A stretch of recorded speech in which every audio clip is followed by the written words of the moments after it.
All right, welcome back. So the experiment with tofu, I think, is a total failure here. I'm not liking the texture of it. It's not firming up the way that I wanted to. I think I need to start off with a much firmer tofu. So a hard tofu would definitely be the one I would want to start off with next time. And I'm just not going to sweat it. Jet will probably still eat it at some point in time because he likes it, but I'm not that big of a fan of tofu. So talking about deconstructing a crab if you've never done it before. So again, I just steamed my crab for 15 minutes or so. You can go like a little bit shorter if you wanted to, but I would try it a few times first. And of course, this is a Northwest Indigenous crab, right? This is local for me. Now, in this case, I'm going to be very careful. So I'm just going to, it's when you're trying to crack a crab, a lot of times I see people going this way, right, on that pincher, so that they're going onto the long sides.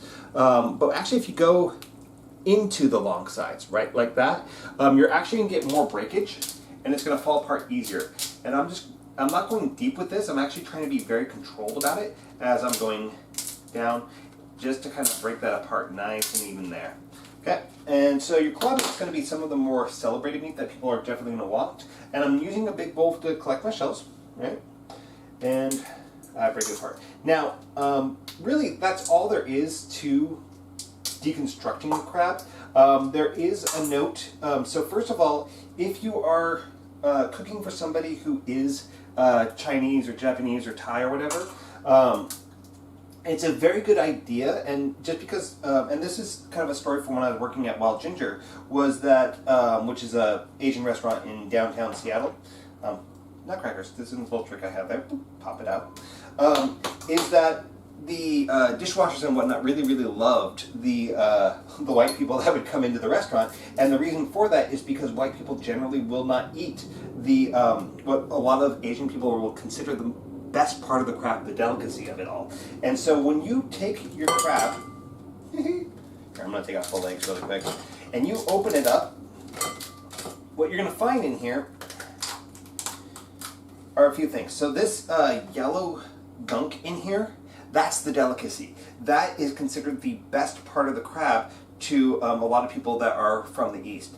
And so if you are entertaining somebody from the East, keep that and give it to them, you know. And it's all this right here that's in the center here. So you got this like kind of brownish little spot right there.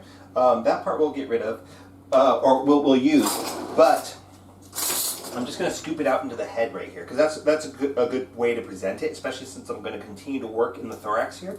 So I'm just going to kind of scoop all that out and put it into the head here for Jet, because he is definitely going to appreciate that. The thing that you don't eat on the crab, and it's besides the shell, the one thing that you're not going to eat is going to be the gills, which are right in here. They go alongside the thorax in here.